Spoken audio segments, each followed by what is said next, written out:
اور جتنی مرتبہ پڑھ سکتی ہیں سوچ سمجھ کے پڑھیے.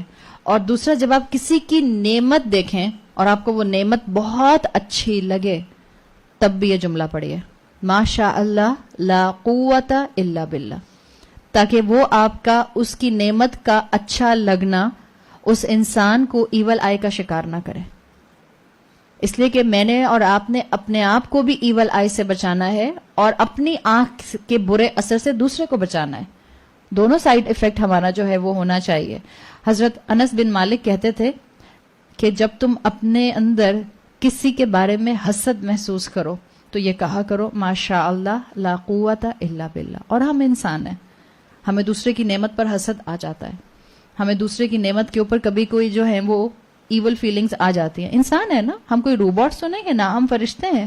تو اب جب احساس ایسا آئے, عقل مند انسان وہ ہے جو اپنی اصلاح کر لے اور اسی وقت جو ہے وہ اللہ کے ساتھ ان چیزوں کو ایسوسیٹ کر دے. اور یہ ہمارے حسد اور ایول آئی اور انوی یہ ہمارے کامن پرابلمس ہیں. نعمتوں کے زوال سے اگر آپ اور میں بچنا چاہتے ہیں, اگر آپ اور میں چاہتے ہیں کہ ہم ایک دوسرے کو حسد کا شکار نہ کریں, تو اس فریز کو اپنی زندگی کا حصہ ضرور بنائیے. اور جب کسی کی نعمت دیکھیں پلیز اس کو دعا ضرور دیجیے, اللہم بارک لہو یا اللہم بارک لہا, جو بھی جس جملے کے لیے بھی جس چیز کے لیے آپ استعمال کر رہے ہیں اس کو دعا دیجیے. اور اگر آپ کو اللہم بارک لہو یاد نہیں رہتا تو بس سمپل اللہ برکت دے اردو زبان میں بول دیجیے. اللہ نے تو آپ کی دعا سننی ہے, اللہ آپ کی نیت جانتا ہے. یہ وہی کلمہ ہے جو ہم بولتے ہیں جب اذان ہوتی ہے, جواب دیا جاتا ہے. جب مؤذن کہتا ہے حی علی الفلاح حی علی الصلاح, تو آپ اور میں جواب میں کیا کہتے ہیں؟ لا حول ولا قوت الا باللہ. کسی نے ایک دفعہ سوال کیا تھا, اس لیے کہ ہم اس کو اردو والے میننگز میں کہتے ہیں نا, لا حول ولا قوت الا باللہ. تو کسی نے ایک مرتبہ پوچھا کہ جب اذان کا جواب دینا ہوتا ہے تو لا حول کیوں پڑھتے ہیں؟ اس لیے کہ ہم لا حول پڑھتے ہیں کسی فرسٹریشن کے معاملے میں. تو سمجھنے کی بات کیا ہے کہ لا حول ولا قوت کا میننگ سمجھیے. اللہ جب اذان کی پکار پر میں کہہ رہی ہوں تو میں اپنی طاقت سے اٹھ کر نماز نہیں پڑھ سکتی. لا حول کوئی تبدیلی نہیں ہے جب تک کہ اللہ نہ چاہے, کوئی طاقت نہیں ہے جب تک کہ اللہ نہ چاہے. اللہ کی دی ہوئی توفیق ہوگی تو میں اذان کی آواز پر اور اذان کی پکار پر اذان کے بعد جماعت کے لیے یا نماز کے لیے پہنچ جاؤں گی. لا حول ولا قوت, یہ مفہوم اس کا بنتا ہے کہ اللہ ہی کی دی توفیق ہے کہ ہم نماز پڑھتے ہیں اور اللہ کے ساتھ جڑتے ہیں. تو ان دو دوستوں میں سے ایک نے اپنے باغ والے دوست کو اس کی نعمت کے اوپر ایک ایٹیکیٹ سکھایا کہ دیکھو اپنی نعمت کے اظہار کے اوپر ایسے بولو. اس سے یہ بھی پتہ چل رہا ہے کہ جو مومن انسان ہوتا ہے وہ نیگیٹیولی لوگوں کو کرٹیسائز نہیں کرتا, وہ اصلاح کے لیے لوگوں کو بات سمجھاتا ہے. کرٹیسزم کا سہارا جو ہے وہ نیگیٹیولی نہیں لیتا ہے. کرٹیسزم پازیٹیو بھی ہوتا ہے اور محبت کے ساتھ بھی ہوتا ہے اور وہی فائدہ مند ہوتا ہے. کرٹیسزم سلوشن کے لیے تاکہ اگلے کی بیماری دور ہو جائے. تو اس کو بھی سمجھانے کی اس نے ایسی کوشش کی کہ دیکھو یہ جو تم نے کہا تھا کہ مجھے نہیں لگتا کہ میری کبھی جنت ختم ہوگی, یہ صحیح ایٹیٹیوڈ نہیں ہے. تمہیں چاہیے کہ اپنی نعمتوں کے اوپر تم اللہ کا شکر ادا کرو اور ان نعمتوں کو اللہ کے ساتھ ایسوسیٹ کر دو. تو یہ جو اس شخص کے 3 پرابلمس تھے, ان 3 پرابلمس کو یہ ایڈریس کرنے کی کوشش کر رہا ہے, جس میں پہلا پرابلم جو تھا وہ کیا تھا؟ اپنی نعمتوں کو اپنے لیے کافی سمجھنا, اللہ کی ناشکری کی اس نے. دوسرا پرابلم تکبر, اور تیسرا پرابلم آخرت کا انکار. ان تینوں کو اس نے جواب دینے کی کوشش کی. جب اس نے یہ کہا کہ اللہ نے تم کو مٹی سے بنایا تو اس کو بتا دیا کہ دیکھو ریزریکشن ہونا ہے. جیسے اللہ نے تم کو بنا دیا جبکہ تم کچھ نہیں تھے, اللہ تم کو اٹھا دے گا جبکہ تم کچھ نہیں ہوگے. اس نے ایسے سمجھا دیا. جب اس شخص نے تکبر کیا تو اس شخص نے سمجھا دیا کہ دیکھو اللہ تعالیٰ نے تم کو جو یہ مال دیا ہے اس پر دعا پڑھا کرو, اس پہ کہا کرو کہ یہ ہر اسٹرینتھ اللہ کی طرف سے ہے. آگے آیت نمبر 39 میں فرمایا ان ترانی انا اقل منک مالا و ولدا. اب یہ کس بات کا جواب دے رہا ہے؟ اب یہ اس بات کا جواب دے رہا ہے انا اکثر منک مالا و نفرا. اب آخر میں اپنی بات کر رہا ہے کہ دیکھو اگر تم مجھے اپنے مقابلے میں مال اور اولاد میں کم سمجھتے ہو, یعنی اس نے سامنے والے کی انسلٹ فیل کر لی تھی. یاد رکھیں آپ کی نظروں کے اینگلز, آپ کے فیشل ایکسپریشنز سامنے والے کے لیے اگر حقارت والے ہوں گے تو وہ محسوس کر لیتا ہے. اس شخص نے بھی محسوس کر لی تھی اور اس نے کہا ان طرح نہیں, اگر تم سمجھتے ہو. حالانکہ اس کے پاس مال نہیں تھا, حالانکہ اس کے پاس اولاد نہیں تھی, اس نے یہ نہیں کہا کہ ہاں میرے پاس اولاد اور مال نہیں ہے. ناشکرا نہیں تھا نا, ہر حال میں شکر کرنے والا تھا. تو اس نے کہا ٹھیک ہے, اگر تم سمجھتے ہو کہ میرے پاس اولاد اور مال نہیں ہے, یہ تمہاری نظر کا ہائر ہونا اور لوور ہونا ہے. اللہ کی نظر میں مال اور اولاد سے کوئی عزت والا نہیں ہو جاتا, یہ تمہارا خیال ہے. تو کیا کہا اس نے آگے آیت نمبر 40 میں, فَعَسَىٰ رَبِّي أَن يُؤْتِيَنِي خَيْرًا مِّن جَنَّتِكَ, تو امید ہے کہ میرا رب مجھے تمہارے باغ سے اچھا باغ دے گا. کب دے گا؟ کس چیز کو ریفر کر رہا ہے؟ مجھے پتا تھا اب زیادہ تر آپ لوگ یہ کہیں گے آخرت میں. کیوں دنیا میں نہیں دے سکتے؟ ربنا آتنا فی الدنیا حسنہ وفی الآخرۃ حسنہ. یقیناً آخرت میں دے گا. مومن کا ویژن آخرت ہوتی ہے, مومن کا الٹیمیٹ گول آخرت ہے. لیکن یاد رکھیں ہمارا دین ہمیں دنیا میں خیر مانگنے سے نہیں روکتا, ہمارا دین ہمیں دنیا میں نعمتوں کو انجوائے کرنے سے منع نہیں کرتا. بس یہ کہتا ہے کلو وشربو ولا تسرفو, حد کراس نہیں کرنا, باؤنڈری مت توڑنا, آپس سے باہر نہ ہونا, نعمت کو اللہ کی نافرمانی میں استعمال نہ کرنا. تو اس نے ریفر کیا دنیا اور آخرت دونوں میں, جو اسکالرز کا پوائنٹ آف ویو ہے. ہاں یقیناً اس کا اپنا کنوکشن تھا, اور ہر مومن کا ہوتا ہے کہ اگر ہماری دنیا ہمیں ہماری خواہش اور مرضی کے مطابق نہیں ملی, ہمارا ایمان ہے کہ اللہ تعالیٰ ہماری ہر خواہش کو جنت میں پورا کریں گے.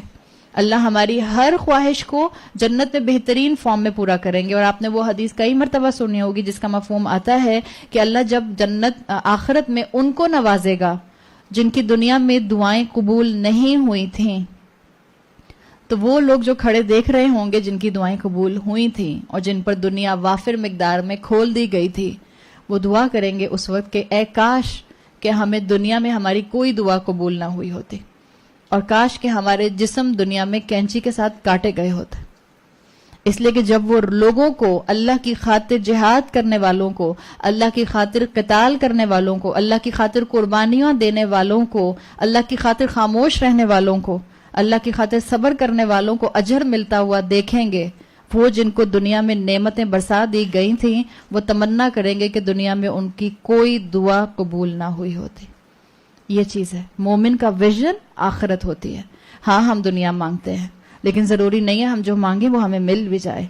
اور جب ایسا ہو تو اس وقت اللہ پر ایمان اور توکل پر قائم رہنا یہ مومن کی بہترین علامت ہے. ہاں جہاں تک دنیا مانگنے کی بات ہے, دعاؤں کے اندر اٹس نتھنگ رانگ, آپ مانگ سکتے ہیں. آگے اس نے کیا کہا, وَيُرْسِلَ عَلَيْهَا حُسْبَانًا مِّنَ السَّمَاءِ فَتُصْبِحَ صَعِيدًا زَلَقًا, اور تمہارے باغ پر آسمان سے اللہ بجلی اتارے یا بجلی بھیج دے اور وہ ایک بیرن سلپری میدان بن جائے, خالی میدان بن جائے. اب یہ جو جملہ آپ کو نظر آ رہا ہے وَيُرْسِلَ عَلَيْهَا حُسْبَانًا مِّنَ السَّمَاءِ, اسکالرز کہتے ہیں کہ یہ انداز اس شخص کی, نصیحت کرنے والے شخص کی پچھلی کانورسیشن سے بالکل مختلف نظر آ رہا ہے. لگ رہا ہے نا آپ کو ایک دم سے کہ جیسے اس نے ایک دم سے کہہ دیا کہ جیسے اللہ تمہارے اس نعمت کے اوپر سزا لے کر آئے. اس نے جیسے اس انداز میں کہا کہ اللہ چاہے تو اللہ آسمان سے آگ کو بھیجے اور تمہارے باغ کو تباہ کر دے. اب ہو سکتا ہے یہ جملہ پڑھ کے اور اس کا ترجمہ پڑھ کے کسی کو خیال آئے کہ کتنا ایول انسان تھا, ایک طرف نصیحت بھی کر رہا ہے دوسری طرف چھری بھی گھونپ رہا ہے. ہم یہی کہتے ہیں نا, وہ اردو کا محاورہ کیا ہے, دوست کی شکل میں دشمن, آستین کا سانپ. اگر کوئی کہنا چاہے اس شخص کی بات سن کے تو اس کو یہ فیلنگز آ سکتی ہیں کہ جیسے کوئی کہے ایسے بیٹھے بیٹھے کہ دیکھو بھائی اللہ تعالیٰ نے تم کو جو ہے وہ گھر دیا ہے, اللہ کرے کہ تمہارا گھر ضائع ہو جائے, ڈسٹروائے ہو جائے. ایسا ہی لگ رہا ہے نا یہاں پہ. لیکن اگر آپ اس کو پریکٹیکلٹی میں سمجھیں گی اور عقل اور ایمان کے دائرے میں سمجھیں گے تو آپ کو سمجھ آ جائے گی. آپ کا بچہ ایگزام ہونے والا ہے اور آپ اس سے کہتی رہتی ہیں پڑھو پڑھو پڑھو پڑھو, اور اماں کی تو ایسی چابی اور کیسٹ آن ہوتی ہے کہ وہ رکتی نہیں ہے, وہ چابی کبھی ختم نہیں ہوتی اور وہ سیل کبھی ختم نہیں ہوتے کہ اماں کہنا چھوڑ دیں کہ پڑھو پڑھو پڑھو. آپ کہتی ہیں اور پھر بار بار کہتی ہیں نہیں پڑھو گے تو فیل ہوگے, نہیں پڑھو گے تو فیل ہوگے, نہیں پڑھو گے تو فیل ہوگے. تو کیا آپ اس کو بد دعا دے رہی ہوتی ہیں یا آپ اس کو انکریج کر رہی ہوتی ہیں پڑھنے کے لیے؟ آپ اس کو انکریج کر رہے ہوتے ہیں, آپ اس کو بد دعا نہیں دے رہے ہوتے ہیں. یہ بھی یہاں پر اس کو وارن کر رہا ہے کہ دیکھو اس مصیبت کے آنے سے پہلے اپنا رویہ درست کر لو, اپنا انداز ٹھیک کر لو. اور تفسیر کے اسکالرز یہی لکھتے ہیں کہ یہ اس شخص کی، یہ نیک شخص تھا، مومن شخص تھا، یہ اس کی بد دعا نہیں ہے بلکہ اس کی تمنا ہے کہ اس کا دوست اپنی اصلاح کر لے، اس لیے کہ پیچھے آیت گزر چکی ہے. اپنے دوست کی نعمت پر حسد نہیں کیا تھا اس نے، بلکہ اس نے اس کو ایٹیکیٹ سکھائے تھے کہ اپنی نعمت کے اوپر ماشاء اللہ لا قوت الا باللہ پڑھا کرو.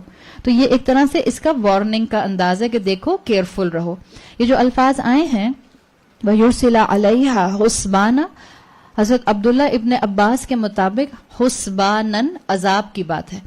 بعض اسکالرز نے لکھا ہے اس کو کہ اللہ آسمان سے پتھر برسائے گا، اللہ آگ بھیج دے گا، اللہ آندھی بھیج دے گا. حسبان کے کئی آپ کو ترجمے ملتے ہیں. عبداللہ ابن عباس کا کہنا یہ کہ اٹس اے جنرل عذاب کی بات ہے کہ اللہ کوئی سزا جو ہے وہ تمہاری نافرمانی کی، تمہاری ناشکری کی اور تمہارے تکبر کی نازل فرما دے گا. حسبانن کس روٹ ورڈ سے ہے یہ بتائیں گے؟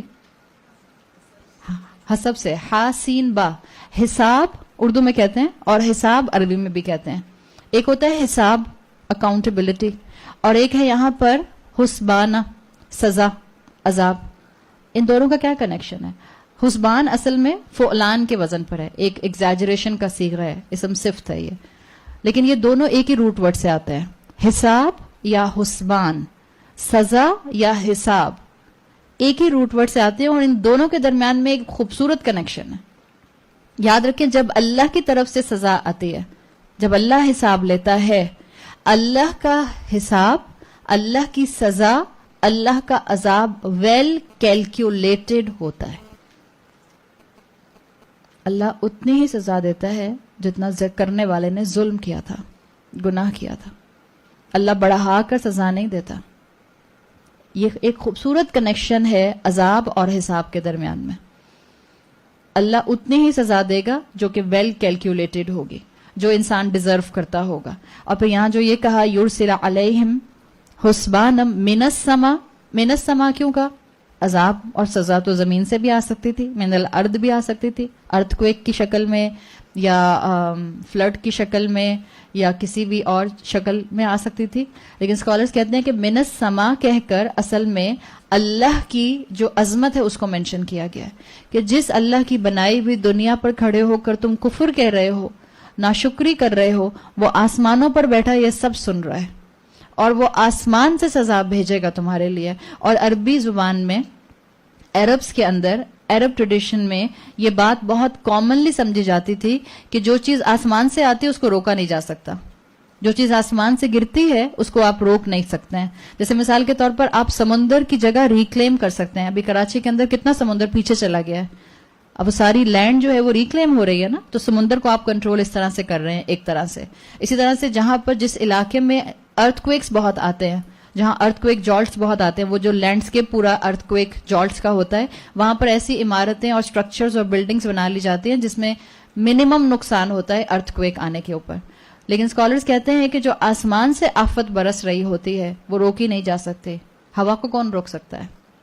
ہوا کی ڈائریکشن کون بدل سکتا ہے؟ کوئی نہیں بدل سکتا. تو ایک اس کو احساس دلانے کے لیے اس نے کہا کہ دیکھو اللہ ایسا نہ کرے کہ کہیں تم پر آسمان سے کوئی سزا بھیج دے اور تمہارا نقصان ہو جائے. اور تسبیحہ کے اندر بس میں ایک مفہوم اور بتاتی ہوں، پھر انشاءاللہ اگلی آیت ہم کل شروع کریں گے. ایک تو یہاں تسبیحہ جو آیا فَتُسْبِحَ صَعِيدًا زَلَقًا، اور تمہارا جو یہ باغ ہے یہ خالی میدان بن جائے. تسبیحہ ایک جنرل میننگ میں آپ اس کا ترجمہ پڑھتے ہیں کہ تمہارا باغ جو ہے وہ میدان ہو جائے. تسبیحہ اصبحہ ہو جانا. ایک صبح اور بھی آتا ہے نا مارننگ کے لیے، تسبیحہ صبح سے ہے، سوات باہا.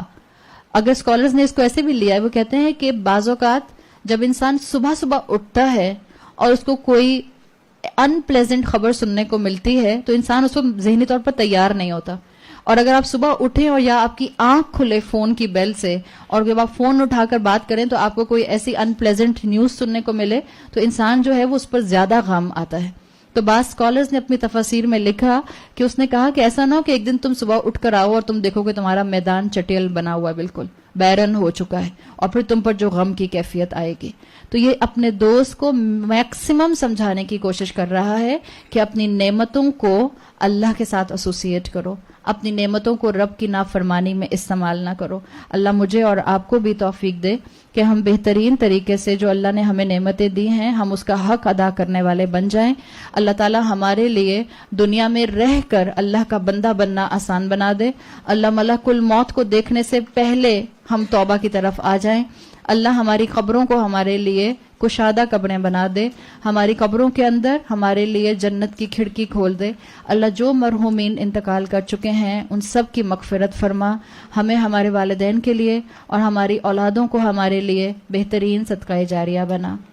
بارک اللہ لی ولکم فی القرآن الحکیم ونفعنی وإیاکم بآیاتی وذکر الحکیم. سبحانک اللہم وبحمدک نشہد ان لا الہ الا انت نستغفرک ونتوب الیک. جزاک اللہ خیرا.